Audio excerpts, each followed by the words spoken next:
Good morning student. आज अपने 12th class कृषि रसायन विज्ञान का चैप्टर नंबर 2 चल रहा था, जिसके अंदर अगली क्लास है।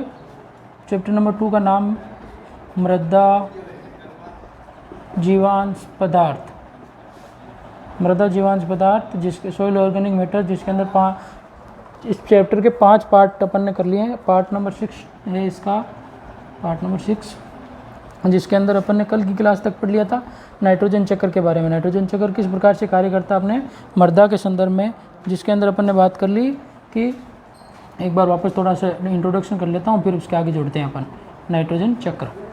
कल की क्लास का एक बार 5 मिनट का रिवाइज, फिर उसके बाद नाइट्रोजन चक्र के अपन ने कितने चरण पढ़े थे? 3 चरण पढ़े थे, है ना। सबसे पहला था आपके स्थिरीकरण, दूसरा था खनिजन मिनरलाइजेशन, खनिजन, और तीसरा था आपके विनाइट्रीकरण। खनिजन को 3 भागों में बांटा था। 3 पॉइंट थे खनिजन के। पहला था आपके अमीनीकरण, दूसरा था अमोनीकरण, और तीसरा था आपके अमीनीकरण, अमोनीकरण, और लास्ट था आपके नाइट्रीकरण। ये 3 चरण की पूरी अभिक्रियाएं पढ़ ली थी। स्थिरीकरण के अंदर तो अक्रिय नाइट्रोजन को कार्बनिक रूप में बदला जाता है। खनिजन के अंदर 3 था आपके नाइट्रोजन को प्राप्य रूप में प्राप्त करने के लिए स्थिरीकरण किया जाता है, फिक्सेशन होता है उसका। अमीनीकरण के अंदर एमिनो अम्लों का निर्माण था, एमिनो यौगिक का निर्माण फॉर्मेशन हो रहा था। अमोनीकरण के अंदर आपके अमोनीकरण के अंदर क्या हो रहा था? अमोनीकरण के अंदर अमोनिया NH3 और अमोनियम NH4 इनका फॉर्मेशन। नाइट्रीकरण के अंदर जो अमोनिया या नाइट्रोजन यौगिक थे, उन यौगिकों का किसके अंदर? नाइट्रस अम्ल और नाइट्रिक अम्ल के अंदर रूपांतरण हो रहा था। और विनाइट्रीकरण के अंदर जो ये नाइट्रस अम्ल था, उसका वायुमंडलीय नाइट्रोजन में रूपांतरण। ये पूरा प्रक्रम था नाइट्रोजन चक्र के बारे में, जो कल की क्लास में अपन ने पूरे डिटेल से बात कर ली। आज अपन इससे पहले एक टॉपिक था कार्बन नाइट्रोजन रेशियो, है ना, वो पढ़ेंगे। फिर उसके बाद में सूक्ष्म जीवों की मृदा के अंदर क्या क्या उपयोगिता है, इनके बारे में बात करेंगे। तो सबसे पहले है अगला टॉपिक आपके कार्बन नाइट्रोजन अनुपात, कार्बन नाइट्रोजन अनुपात, CN रेशियो। नाम से पता चल रहा है कार्बन नाइट्रोजन अनुपात का मतलब क्या है कि मृदा में प्राप्त कार्बन और नाइट्रोजन का अनुपात, वो क्या कहलाता है? कार्बन नाइट्रोजन अनुपात। इसकी बात करें तो कार्बन नाइट्रोजन क्या है? जीवांश पदार्थ में मृदा में उपस्थित नाइट्रोजन, जो क्या है पादपों के लिए बहुत उपयोगी रूप में होती है ना, उर्वरक क्षमता में बहुत उपयोगी है, और मुख्य पोषक तत्व के रूप में भी काम आते हैं नाइट्रोजन। तो इन दोनों का अनुपात क्या है? अनुपात कहलाता है आपके मृदा में प्राप्त कार्बन की कुल मात्रा एवं नाइट्रोजन कुल मात्रा का अनुपात ही क्या कहलाता है? कार्बन नाइट्रोजन अनुपात क्या कहलाता है? मृदा में प्राप्त कार्बन की कुल मात्रा एवं नाइट्रोजन की कुल मात्रा का अनुपात। नाइट्रोजन की कुल मात्रा का अनुपात क्या कहलाता है? आपके कार्बन नाइट्रोजन अनुपात कहलाता है, CN रेशियो कहलाता है। तो यह तो हो गई इसकी परिभाषा सिंपल सी। कार्बन नाइट्रोजन अनुपात क्या कहलाता है? मृदा में कार्बन की कुल मात्रा और नाइट्रोजन की कुल मात्रा का अनुपात, रेशियो क्या कहलाता है? कार्बन नाइट्रोजन अनुपात। इसको सूत्र से अगर समझें तो वही है कि कार्बन नाइट्रोजन अनुपात, लिख देता हूँ मैं एक बार आपके, कार्बन नाइट्रोजन अनुपात बराबर हो गया मृदा में थोड़ा छोटा बड़ा लिख देता हूँ ना, मृदा में प्राप्त कार्बन की कुल मात्रा, मृदा में प्राप्त कार्बन की कुल मात्रा बटा मृदा में प्राप्त कार्बन की कुल मात्रा बटा मृदा में प्राप्त नाइट्रोजन की कुल मात्रा, नाइट्रोजन की कुल मात्रा। ये क्या कहलाता है आपका CN रेशियो, इसका फॉर्मूला हो गया। परिभाषा यही है कि मृदा में प्राप्त कार्बन नाइट्रोजन का अनुपात क्या कहलाता है, कार्बन का अनुपात बटा नाइट्रोजन का अनुपात की कुल मात्रा क्या होगी, कार्बन नाइट्रोजन अनुपात। तो याद रह जाएगी परिभाषा, सिंपल सा 1 नंबर का क्वेश्चन। इसके अंदर इंपॉर्टेंट क्वेश्चन ये बनता है, एक ही क्वेश्चन बनता है सबसे ज़्यादा इंपॉर्टेंट आपके, कि कार्बन नाइट्रोजन के जैसे भूसा युक्त भूमि के अंदर क्या होता है, सूक्ष्म जीवों के उत्तकों में कार्बन नाइट्रोजन का अनुपात क्या होता है, कृषि योग्य भूमि में क्या होता है, ह्यूमस में कार्बन नाइट्रोजन अनुपात क्या होता है। ये आपके 1-1 नंबर के 2-2 नंबर के छोटे क्वेश्चन बनते हैं बोर्ड के एग्जाम का अकॉर्डिंग बात करें तो उनका मैं आपको एक बार लिखवा देता हूँ। इंपॉर्टेंट चीज़ यही है, क्वेश्चन नाइट्रोजन में से इसमें से यही बनता है, कार्बन नाइट्रोजन अनुपात में से। तो सबसे पहले ये तो हो गया आपके सूत्र इसका। अब इसके कुछ मृदा के अंदर कार्बन नाइट्रोजन अनुपात क्या होता है, जो परिवर्तनशील होता है, लेकिन एक फिक्स आंकड़ा बताया हुआ अपने किताब के अकॉर्डिंग, तो वो मैं आपको बता देता हूँ। ठीक है, वो आपके मैं बता रहा हूँ, जो आप लिख लो आराम से, या फिर आपके नोट्स में मैंने बता दिए हैं आपको, एक बार आप वापस लिख लें, कोई दिक्कत नहीं, आराम से, है ना। जो मैं बता रहा हूँ वो लिख लें। सबसे पहले तो आपके कृषि योग्य भूमि के अंदर ये कार्बन नाइट्रोजन अनुपात क्या करता है, अगर ये इसकी मात्रा जैसे कार्बन नाइट्रोजन मात्रा बढ़ती है तो सूक्ष्म जीवों की मात्रा बढ़ जाती है, और सूक्ष्म जीव जितने ज़्यादा होंगे तो मृदा के अंदर जो जीवांश पदार्थ हैं उनका विच्छेदन ज़्यादा होगा। ठीक है, तो सबसे पहले आपके कृषि योग्य भूमि के अंदर ये कुछ लिख रहा हूँ मैं, कृषि योग्य भूमि में CN रेशियो क्या होता है, बेसिकली तो होता है इसकी परिसीमा 8:1। 8 तो है कार्बन, 1 क्या है नाइट्रोजन। 8:1 से लेकर आपके से 15:1 के मध्य होता है। या फिर औसत की बात करें अपन तो औसत इसके अंदर होता है आपके, औसत की बात करें आपके तो 10 और 12:1 के बीच में होता है। फिर उसके बाद में आप गोबर की खाद में फलीदार पौधे को, फलीदार पौधों तथा ये 1-1 नंबर के क्वेश्चन बनते हैं। सीधा क्वेश्चन आएगा, गोबर की खाद में कार्बन नाइट्रोजन का अनुपात क्या होता है ना। सिंपल सा क्वेश्चन है, बनता है, और 1-1 नंबर के क्वेश्चन है। गोबर की खाद में क्या होता है आपके, ये 20:1 से 30:1 के मध्य होता है। ठीक है ना, ये कार्बन इंपॉर्टेंट लगा लेना आप, यही क्वेश्चन बनता है इसमें से ज़्यादातर। ठीक है ना, 20:1 से लेकर 30:1 के मध्य। फिर उसके बाद में आपके फसल अवशेष के अंदर, फसल अवशेष में या फिर कोष्टक में लिख लो भूसा, इसके अंदर होता है आपके कार्बन नाइट्रोजन का अनुपात होता है 100:1। क्या होता है, 100:1 होता है। और सूक्ष्म जीवाणुओं, इसके अलावा सूक्ष्म जीवाणुओं में इसका अनुपात होता है आपके, सूक्ष्म जीवाणुओं में इसका अनुपात होता है 4:1 से 9:1 के बीच में होता है। ठीक है, और इसके अलावा बैक्टीरिया के उत्तकों में, जीवाणुओं के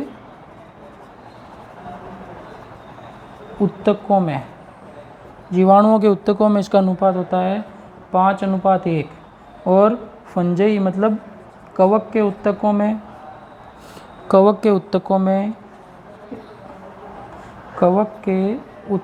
इसका अनुपात होता है आपके, कवक के उत्तकों में 10:1 होता है। और 10:1 और किसका होता है, कवक के उत्तकों, और इसके अलावा एक होता है आपके ह्यूमस के अंदर, जो अपन ने बात की थी ह्यूमस में कार्बन रासायनिक गुणों के अंदर, ह्यूमस में होता है कार्बन नाइट्रोजन का अनुपात 10:1। ये आपके इंपॉर्टेंट जो अनुपात हैं जो मैंने आपको लिखवा दिए हैं, आपके इंपॉर्टेंट लगा लेना इस टॉपिक को, इतने से को सबसे 1-1 नंबर का क्वेश्चन बनता है। कृषि योग्य भूमि के अंदर कार्बन नाइट्रोजन अनुपात क्या होता है, 8:1 से 15:1 के बीच में होता है। ठीक है ना, या फिर औसत की बात करें तो 10:1 से लेकर 12:1 के बीच में। फलीदार पौधों या गोबर की खाद के अंदर क्या होता है, 20:1 से 30:1 के मध्य। फसल अवशेष या फिर भूसे के अंदर कितना होता है, 100:1। सूक्ष्म जीवाणुओं में 4:1 से 9:1। जीवाणुओं के उत्तकों में 5:1, कवक के उत्तकों में 10:1 और ह्यूमस में कार्बन नाइट्रोजन अनुपात 10:1, जो औसत सबसे बढ़िया रहता है। जिस मृदा के अंदर क्या होती है, ह्यूमस की मात्रा ज़्यादा होती है, तो वो मृदा क्या होती है, सबसे ज़्यादा उपयोगी और जो उसकी उर्वरक क्षमता भी ज़्यादा होती है। तो ये इंपॉर्टेंट है, इसका स्क्रीनशॉट ले लो आप। भले ही बहुत अच्छी बात लिखवा दी है मैंने आपको, पूरा निचोड़ कार्बन नाइट्रोजन अनुपात का, ठीक है ना। अब ये कार्बन नाइट्रोजन अनुपात करता क्या है मृदा के अंदर, ये क्या करता है, आपके जीवांश जो पादप के अवशेष होते हैं, ये क्या करते हैं, मृदा के अंदर मिलकर जो सूक्ष्म जीवों की मात्रा को बढ़ा देते हैं, और सूक्ष्म जीवों की मात्रा बढ़ने से क्या हो जाएगा, उनका विच्छेदन क्या होगा, ज़्यादा होगा। विच्छेदन की मात्रा बढ़ जाएगी, और विच्छेदन की मात्रा बढ़ने से क्या होगा, मृदा के अंदर कार्बन नाइट्रोजन अनुपात क्या हो जाएगा, बदलता जाएगा, और जीवांश पदार्थ क्या हो जाएंगे, धीरे धीरे जल्दी क्या हो जाएंगे, अपघटित हो जाएंगे, जल्दी अपघटित हो जाएंगे। आपके सीधा सा यही क्वेश्चन बनता है, और इसका एक सूत्र बनता है जो मैंने आपको लिखवा दिया। इसकी परिभाषा क्या हो गई कि मृदा के अंदर कुल कार्बन की मात्रा और मृदा के अंदर कुल नाइट्रोजन की मात्रा का अनुपात ही क्या कहलाता है, आपके CN रेशियो। 2 नंबर का 1 नंबर का क्वेश्चन बन जाता है ये। और इस अवस्था में नाइट्रीकरण की क्रिया पुनः होने विच्छेदन जल्दी हो जाएगा, तो नाइट्रीकरण की क्रिया भी क्या हो जाएगी, जल्दी होने लग जाएगी। तो ये तो आपके हो गया इम्पोर्टेंट बात, क्या हो गई, कार्बन नाइट्रोजन अनुपात की। इसके कुछ इम्पोर्टेंट्स हैं, जो महत्व हैं, वो आप एक बार देख लो। ये आपने देख लिया, इम्पोर्टेंट बात है। अब है कार्बन नाइट्रोजन अनुपात का महत्व। CN लिख देता हूँ पूरा ही नाम, कार्बन नाइट्रोजन अनुपात के महत्व, कार्बन नाइट्रोजन अनुपात के महत्व जो इम्पोर्टेंट हो गए आपके। कार्बन नाइट्रोजन अनुपात के महत्व, 2 महत्व हैं जो आपके बताए हुए हैं कि बुक के अकॉर्डिंग। सबसे पहला महत्व तो क्या हो गया कि अगर जीवांश पदार्थ मृदा में मिलाने से सूक्ष्म जीवों और उच्च पौधों के बीच में प्रतिस्पर्धा होने लग जाती है, जिससे क्या हो जाता है, कार्बन नाइट्रोजन अनुपात और जीवांश पदार्थ को मृदा में मिलाने से सूक्ष्म जीवों की क्या हो जाती है, सक्रियता, किसकी, सूक्ष्म जीवों की सक्रियता बढ़ जाती है। अगर सूक्ष्म जीव तो क्या है, ज़्यादातर सूक्ष्म जीव तो क्या है, मृदा के लिए लाभदायक होते हैं, लेकिन कुछ सूक्ष्म जीव क्या होते हैं, हानिकारक भी होते हैं, है ना। तो लाभदायक जहाँ पर लाभ होती है वहाँ पे कुछ हानि भी होती है। तो सूक्ष्म जीवों की सक्रियता बढ़ जाती है, जिससे इनके मध्य विच्छेदन की दर बढ़ जाती है, और नाइट्रोजन और कार्बन के अनुपात में भी परिवर्तन होने लग जाता है, और अनुपात में कार्बन की मात्रा घटने लग जाती है, और परपोषी सक्रियता कम होने लग जाती है, जिससे नाइट्रीकरण की क्रिया वापस बढ़ जाती है, और धीरे धीरे वापस ये प्रक्रिया चलती रहती है। तो इस प्रकार से कार्बन नाइट्रोजन का अनुपात से क्या, सूक्ष्म जीवों की सक्रियता बढ़ जाती है। इसके अलावा कार्बन नाइट्रोजन अनुपात मृदा में स्थिर रहता है, और इसका स्थिर रहना साधारणतः मृदा में नाइट्रोजन स्तर पर निर्भर करता है। कार्बन नाइट्रोजन अनुपात का स्थिर रखने में सबसे इम्पोर्टेंट रोल किसका होता है, आपके नाइट्रोजन का। किसका, नाइट्रोजन का इम्पोर्टेंट रोल रहता है, जो मृदा के अंदर कार्बन नाइट्रोजन का अनुपात को स्थिर रखने में महत्वपूर्ण भूमिका निभाता है। और इस कार्बन नाइट्रोजन अनुपात की प्रायोगिक उपयोगिता भी खूब है, जो पादपों को क्या करते हैं, नाइट्रोजन उपलब्ध करवाते हैं। ये अनुपात क्या पादपों को इम्पोर्टेंट पोषक तत्व है, इम्पोर्टेंट पोषक तत्व कौन सा, नाइट्रोजन, जो उपलब्ध करवाता है, जिससे पादप की प्रायोगिक उपयोगिता भी बढ़ जाती है, और सूक्ष्म जीवों की सक्रियता भी, प्रायोगिक उपयोगिता भी बढ़ जाती है, और सूक्ष्म जीवों की सक्रियता भी बढ़ जाती है। तो ये आपके क्या हो गए, इसके कार्बन नाइट्रोजन के महत्व हो गए। सबसे इम्पोर्टेंट तो क्या था महत्व आपके कार्बन नाइट्रोजन का।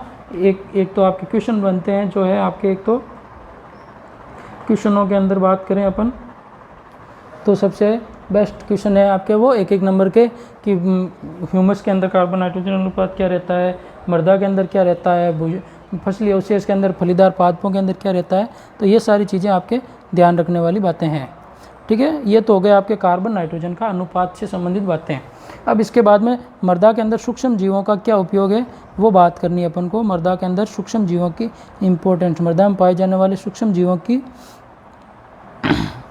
क्या क्या कार्य करते हैं, इंपॉर्टेंट है या हानिकारक हैं, उनके बारे में 5 प्रकार के जीवों के बारे में अपन बात करेंगे, जीवांश का। फिर इसके बाद में आपके एक टॉपिक बाकी रहेगा जो रहेगा ये कंप्लीट होने के बाद में नाइट्रोजन स्थिरीकरण, जो अपन बाद में देखेंगे। पहले आप अगला टॉपिक लगा लो, मृदा में पाए जाने वाले सूक्ष्म जीव। अब सूक्ष्म जीव तो क्या होते हैं, असंख्य होते हैं, करोड़ों की संख्या में सूक्ष्म जीव होते हैं। सिर्फ भूमि के अंदर क्या मिट्टी ही नहीं होती है, मिट्टी के अंदर क्या होते हैं, करोड़ों सूक्ष्म जीव होते हैं जो क्या करते हैं, जो अपन को अपनी नग्न आँखों से क्या होते हैं, नग्न आँखों से नहीं दिखाई देते हैं। यही भाषा में नग्न आँखों से दिखाई नहीं देते हैं, बहुत सूक्ष्म होते हैं। इसी के कारण इनका नाम क्या है, सूक्ष्म जीव रखा गया। नहीं, इसी के कारण इनका नाम क्या रखा गया है, सूक्ष्म जीव रखा है, सूक्ष्म जीव। अगर दिखाई देते तो अपन इनका नाम बड़ा भी रख देते थे ना, वृत्त जीव रख देते है ना। तो जो आंखों से नहीं दिखाई दे इसके कारण ये सूक्ष्म जीव है। और अधिकांश सूक्ष्म जीव तो क्या होते हैं, किसानों के मित्र के रूप में कार्य करते हैं, किसानों के मित्र के रूप में। मित्र के मतलब मित्र क्या कार्य करता है, आपके फायदे की बात करता है। तो सूक्ष्म जीव भी क्या करेंगे, आपके किसानों के फायदे की बात करते हैं, लेकिन कुछ क्या होते हैं, हानिकारक भी होते हैं। अभी बात समझ में, ज़्यादातर सूक्ष्म जीव तो क्या होते हैं, मित्र के रूप में, लाभदायक के रूप में कार्य करते हैं, लेकिन कुछ सूक्ष्म जीव क्या करते हैं, हानिकारक भी होते हैं। तो इनके बारे में अपन बात करेंगे। तो सबसे पहले अपन किसके बाद 5 प्रकार के जीवाणुओं के बारे में, सूक्ष्म जीवों के बारे में बात करेंगे। सबसे पहले तो है आपके, पहले उनके नाम बता देता हूँ किन किन के बारे में अपन पढ़ेंगे, फिर उसके बाद में एक एक के बारे में डिटेल से बात करेंगे। सबसे पहले अपन बात करेंगे जीवाणु के बारे में, बैक्टीरिया। नंबर 2 अपन बात करेंगे एक्टिनोमाइसिटीज, एक्टिनोमाइसिटीज।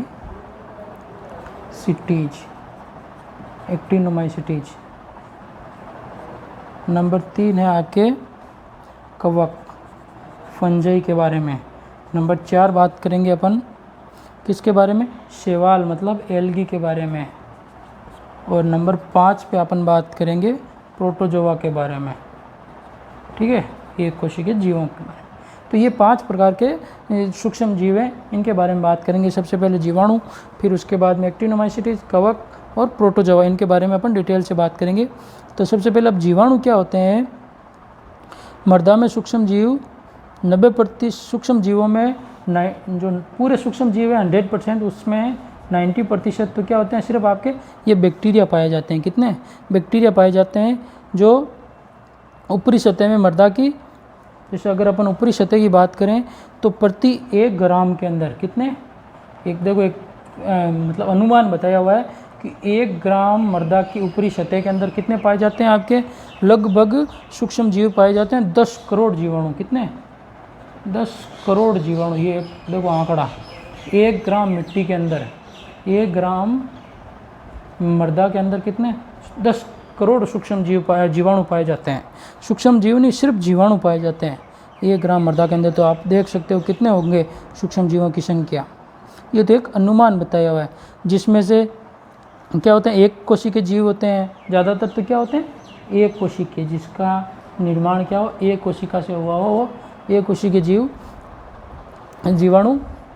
1 ग्राम मृदा के अंदर कितने, 10 करोड़ सूक्ष्म जीव पाए जाते हैं मृदा की ऊपरी सतह के अंदर, जिसमें से आपके 90% तो क्या होते हैं, जीवाणु होते हैं। और ज़्यादातर जीवाणु क्या होते हैं, एक कोशिकीय, जिनका निर्माण किससे होता है, एक कोशिका से हुआ होता है, वो एक कोशिकीय जीव। और ये जीवाणु क्या होते हैं, मृदा की क्या है, उर्वरता बनाए रखने में क्या होते हैं, कार्य करते हैं। मृदा की उर्वरता, जो मृदा के अंदर जो अपन डालते हैं खाद वगैरह, उनका क्या करते हैं, अपघटन करते हैं। और हरी खाद है, गोबर की खाद है, उनका अपघटन करके मृदा की क्या करते हैं, उर्वरता को बनाए रखने में इम्पोर्टेंट रोल निभाते हैं। और इनको अपन क्या कह सकते हैं, कृषक मित्र या किसानों का मित्र भी कहते हैं, जो किसानों के लिए लाभदायक भी होते हैं। और कुछ सूक्ष्म जीव क्या होते हैं, किसानों के लिए हानिकारक भी होते हैं। तो इस प्रकार से ये तो हो गए जीवाणु की बात। फिर एक्टिनोमाइसिटीज, एक्टिनोमाइसीटीज भी मृदा के अंदर लगभग कितने प्रतिशत तक पाए जाते हैं? 9% तक पाए जाते हैं। 90% तो जीवाणु और 9% क्या होते हैं? एक्टिनोमाइसीटीज पाए जाते हैं पूरे सूक्ष्म जीवों में। ये आकार में भी क्या होते हैं? जीवाणुओं के आकार में ये एक्टिनोमाइसीटीज क्या होते हैं? जीवाणुओं के बराबर ही होते हैं। आकार इनका क्या होता है? छोटा होता है, जिनको अपन नग्न आँखों से नहीं देख सकते हैं। जीवाणुओं के समान होता है इनका भी आकार। और ये भी क्या होते हैं? कुछ सूक्ष्म जीव जो मृदा के अंदर, ये ज़्यादातर किसके अंदर? शुष्क मृदा तथा निचली मृदाओं के अंदर क्या, निचली तह ऊपरी सतह के अंदर तो जीवाणु पाए जाते हैं, और जीवाणुओं के नीचे ज़्यादातर एक्टिनोमाइसीटीज पाए जाते हैं। जो ज़्यादातर एक्टिनोमाइसीटीज जो ज़्यादातर किस में पाए जाते हैं? आपके शुष्क मृदा के अंदर, शुष्क मृदा के अंदर पाए जाते हैं एक्टिनोमाइसीटीज। और ये पोषक तत्व विमुक्त करते हैं। क्या करते हैं? मृदा से जो खाद, गोबर की खाद वो डालते हैं अपन, उसको क्या करते हैं? पोषक पदार्थों में बदलते हैं, जो पादपों के लिए क्या होते हैं? उपयोगी होते हैं। उनके अंदर इनका परिवर्तन करते हैं। इसके अलावा एक्टिनोमाइसीटीज के बाद में बात करें अपन तो कवक फंजई की। फंजई क्या होते हैं? ये जो भूमि कवक की बात करें तो ये ज़्यादातर अम्लीय भूमि में पाए जाते हैं। किसके अंदर? कवक पाए जाते हैं आपके ज़्यादातर जो भूमि कुछ अम्लीय होती है उसके अंदर कवक क्या होती है? ज़्यादा कार्य करती है। क्या करती है? कवक ज़्यादा कार्य करती है। सॉरी, एक्टिनोमाइसीटीज तो आपके नम भूमि के अंदर होते हैं, और कवक कुछ अम्लीय भूमि के अंदर पाए जाते हैं। जिसके अंदर जैव पदार्थ और अम्लीय भूमि होगी, जैव पदार्थ की मात्रा ज़्यादा हो और अम्लीय भूमि हो, वहाँ पर क्या होते हैं? कवकों की मात्रा सर्वोत्तम होती है, कवकों की मात्रा सर्वाधिक होती है। और ये बहुकोशी के जीव होते हैं। क्या होते हैं? बहुकोशी, मृदा के लिए उपयोगी। ये जैव पदार्थों को सड़ाकर, जैव पदार्थ जो अपन डालते हैं उन पदार्थों को कवक सड़ाने में सहायक होते हैं। सड़ाने से क्या होते हैं? पोषक तत्व में बदल जाते हैं, और पोषक तत्व क्या करते हैं? पादपों के लिए उपयोगी होते हैं। और नाइट्रेट को नाइट्रोजन में, या नाइट्रोजन को नाइट्रेट में बदलने में भी सहायक होते हैं। शैवाल क्या होते हैं? इस वर्ग के सबसे सूक्ष्म जीव। अब शैवाल की बात करें तो ये अति सूक्ष्म जीव होते हैं। क्या होते हैं? अति सूक्ष्म जीव होते हैं शैवाल। इसके अलावा अति सूक्ष्म जीव होते हैं। इसके अलावा ये पौधों के उत्तकों, शैवालों का कार्य की बात करें अपन तो पौधों के उत्तकों का अपघटन, पौधों के उत्तकों का अपघटन करते हैं। इसके अलावा ये आपके पोषक तत्वों का विमुक्तिकरण करते हैं। क्या करते हैं? पोषक तत्वों को विमुक्त करते हैं, मतलब निर्माण करते हैं, इनका विमुक्तिकरण करते हैं। और आपके पोषक तत्वों का विमुक्तिकरण करके इसके अलावा ये ह्यूमस के संश्लेषण में भी सहायक होते हैं। कौन? शैवाल ह्यूमस के संश्लेषण में सहायक। ये इनके किसके कार्य हो गए? आपके शैवाल के कार्य हो गए 3। एक तो उत्तकों का अपघटन करना, पोषक तत्वों का विमुक्तिकरण करना, और इसके अलावा ह्यूमस के संश्लेषण में सहायक होते हैं। फिर बात करें अपन प्रोटोजोआ की, तो प्रोटोजोआ क्या कार्य करते हैं? आपके ये एक कोशीय के जीव हैं। पहली बात तो एक कोशीय जीव। और प्रोटोजोआ क्या होते हैं? जीवाणु की अपेक्षा बड़े होते हैं, जीवाणु की अपेक्षा बड़े होते हैं, और एक कोशिका के जीव होते हैं। ये इनके जीवन के लिए भोजन आवश्यक है, और ये भूमि की ऊपरी सतह में पाए जाते हैं। किसके अंदर? भूमि की ऊपरी सतह में, भूमि की ऊपरी सतह में पाए जाते हैं जीवाणु के साथ। और ये खाद के विघटन की क्रिया में महत्वपूर्ण होते हैं। क्या कार्य करते हैं? खाद के विघटन में इम्पोर्टेंट रोल निभाते हैं। तो इस प्रकार से अपन ने पांचों के बारे में पूरी डिटेल से बात कर ली है। सबसे पहले किसके बारे में? जीवाणु के बारे में बात की। जीवाणु क्या होते हैं? सूक्ष्म जीवों का 90% होता है। 1 ग्राम मिट्टी के अंदर लगभग 10 करोड़ जीवाणु पाए जाते हैं। ठीक है। इसके अलावा जीवाणु क्या करते हैं? जीवाणु आपके एक कोशिकीय के होते हैं। सूक्ष्म जीव भूमि की ऊपरी सतह पर पाए जाते हैं और मृदा की उर्वरता बनाए रखने में सहायक होते हैं। कुछ जीवाणु हानिकारक भी होते हैं, फिर अपन एक्टिनोमाइसिटी की बात की। एक्टिनोमाइसिटी लगभग 9% तक पाए जाते हैं और जीवाणु के निचली सतह में पाए जाते हैं। और ये क्या करते हैं, आपके एक्टिनोमाइसिटीज नम भूमि के अंदर पाए जाते हैं ज़्यादातर, और नम भूमि में, शुष्क भूमि की अपेक्षा नम भूमि में ज़्यादा पनपते हैं ये। फिर उसके बाद में एक्टिनोमाइसिटीज क्या होते हैं, जब अपन देखते हैं कि बारिश के बाद में जब अपन मिट्टी के पास ये मृदा के अंदर, खेतों के अंदर जाते हैं, तो उसके अंदर से एक सुगंध आती है हल्की हल्की सी। वो सुगंध किसके कारण आती है, आपके ये एक्टिनोमाइसिटीज के कारण ही आती है। जीवाणु सुगंध उत्पन्न करते हैं। फिर कवक की बात की तो कवक के लिए क्या होती है, आपके हल्की सी अम्लीय भूमि उपयोगी होती है, और जैव पदार्थों की अधिकता होगी वहाँ पर कवक ज़्यादा होते हैं। जैसे कवक कौन कौन से आपकी बात करें तो अपन पेनिसिलियम, म्यूकर, ये सब क्या एक कवक है ना। पेनिसिलियम, म्यूकर, ये क्या कवक है आपके, और ये बहुकोशिकीय, इनमें पर्णहरित नहीं होता है। फ्यूजेरियम आदि ये कवक। फिर शैवाल की बात की तो शैवाल के 3 इंपॉर्टेंट कार्य बताए। एक तो होता है आपके पौधों के उत्तकों का अपघटन करना, दूसरा है पोषक तत्वों के विमुक्तिकरण में, और तीसरा है ह्यूमस के आपके संश्लेषण में शैवालों का कार्य। प्रोटोजोआ की बात करिए, ये कोशिकीय जीव जीवाणुओं से थोड़े बड़े होते हैं, भूमि की ऊपरी सतह में पाए जाते हैं, और इनका कार्य क्या है, खाद्य के विघटन में महत्वपूर्ण भूमिका निभाते हैं। तो ये तो हो गए आपके जीवाणुओं के कार्य। ये जीवाणु कौन कौन से मृदा में पाए जाने वाले सूक्ष्म जीव हैं, वो क्या क्या कार्य करते हैं। इसके अलावा एक छोटा सा टॉपिक रहा है, फिर उसके बाद में कल अपन आगे बात करेंगे इसके मृदा में जीवाणुओं का कार्य क्या है, ठीक है। फिर उसके बाद में आगे बात करेंगे मृदा में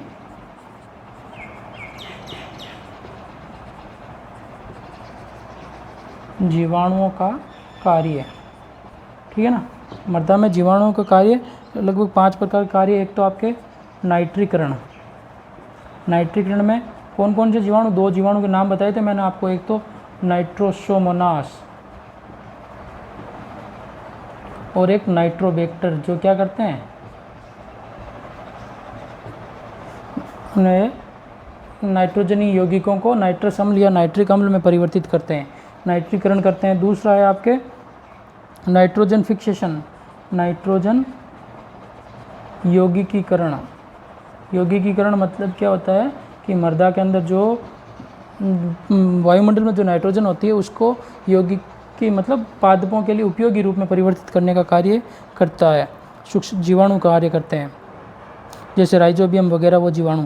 फिर है भूमि के अकार्बनिक घटकों का परिवर्तन। भूमि के अकार्बनिक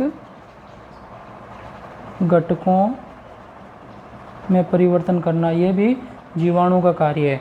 फिर नंबर 4 है आपके कार्बोहाइड्रेट का विभाजन करना। क्या है, कार्बोहाइड्रेट, जो अपन ने पढ़ा था शुरू में इस चैप्टर के, कार्बोहाइड्रेट का विभाजन, जो अपन ने शुरू में पढ़ लिया कि विच्छेदन की प्रक्रिया के अंदर शर्करा, starch, hemicellulose, cellulose, lignin, protein, इन सब के विभाजन में कौन कार्य करते हैं, सूक्ष्म जीव कार्य करते हैं, है ना। फिर उसके बाद में अपन लास्ट एक और कार्य रह गया आपके, नंबर 5 है विनाइट्रीकरण। विनाइट्रीकरण में भी क्या होते हैं, सूक्ष्म जीव, जैसे अपन ने बात की थी कौन कौन से सूक्ष्म जीव, स्यूडोमोनास, है ना, इसके बारे में बात की थी। ये सारे जीव जो सूक्ष्म जीव होते हैं वो क्या करते हैं, विनाइट्रीकरण। विनाइट्रीकरण का मतलब क्या होता है, जो आपके नाइट्रिक अम्ल होता है उसको किस में परिवर्तित करना, वायुमंडलीय नाइट्रोजन में परिवर्तन करने में जो कार्य करते हैं उनको अपन क्या कहते हैं, विनाइट्रीकारक जीवाणु, जो जैसे स्यूडोमोनास वगैरह जीवाणु है। तो ये आपके हो गए मृदा में जीवाणु का कार्य। पहला कार्य नाइट्रीकरण करना, नाइट्रोसोमोनास और नाइट्रोबैक्टर जो क्या करते हैं, नाइट्रोजनी यौगिकों, जैसे अमोनिया है, अमोनियम यौगिक है, इनको किस में बदलते हैं, नाइट्रस और नाइट्रिक अम्ल में। नाइट्रोजन यौगिकीकरण मतलब पादपों के प्राप्य रूप में परिवर्तित करने वाले, प्राप्य नाइट्रोजन में परिवर्तन करना, भूमि में अकार्बनिक घटकों में परिवर्तन करना। इसके अलावा कार्बोहाइड्रेट का विभाजन करने में सहायक होते हैं, विच्छेदन में सहायक होते हैं सूक्ष्म जीव। और विनाइट्रीकरण में जो नाइट्रस अम्ल को वायुमंडलीय नाइट्रोजन में परिवर्तित करते हैं। ये आपके हो गए आपके चैप्टर के अंदर सूक्ष्म जीवों की उपयोगिता। फिर उसके बाद में आगे आप अपन कल की क्लास, आपके लास्ट क्लास होगी इस चैप्टर की, जिसके अंदर अपन नाइट्रोजन स्थिरीकरण की पूरी डिटेल से बात करेंगे। तो आज की क्लास में इतना ही पढ़ेंगे। ओके, गुड लक, धन्यवाद आप सभी को, है ना, ठीक है। तो अपन ने पढ़ लिया है इस चैप्टर के अंदर, आज की क्लास में अपन ने पढ़ा है एक तो आपके कार्बन नाइट्रोजन अनुपात, कार्बन नाइट्रोजन अनुपात किस प्रकार से कार्य करता है और कहाँ किस किस प्रकार की मृदा का कार्बन नाइट्रोजन अनुपात क्या क्या होता है, इसके बारे में बात की। कार्बन नाइट्रोजन अनुपात की उपयोगिता, फिर उसके बाद में मृदा में पाए जाने वाले सूक्ष्म जीव 5 प्रकार के पड़े, जीवाणु, एक्टिनोमाइसीटीज, जीवाणु हो गए, एक्टिनोमाइसीटीज हो गए, कवक हो गए, शैवाल हो गए और प्रोटोजोआ हो गए, इनके बारे में बात कर ली। फिर उसके बाद में अपन ने बात की इनकी क्या क्या कार्य हो गए, और फिर जो भी अपन ने पढ़ा ये मृदा में जीवाणुओं का कार्य है। मृदा में जीवाणुओं के 5 कार्य पढ़ लिए। एक तो नाइट्रीकरण पढ़ लिया, नाइट्रोजन यौगिकीकरण, अकार्बनिक घटकों में परिवर्तन और कार्बोहाइड्रेट का विभाजन और विनाइट्रीकरण के बारे में बात कर ली। तो ये हो गया आपके आज की क्लास तक का कंप्लीट, और इसके आगे कल जो छोटा सा टॉपिक बचा है वो कल के क्लास के अंदर अपन कर लेंगे। ओके, गुड लक, धन्यवाद आपको।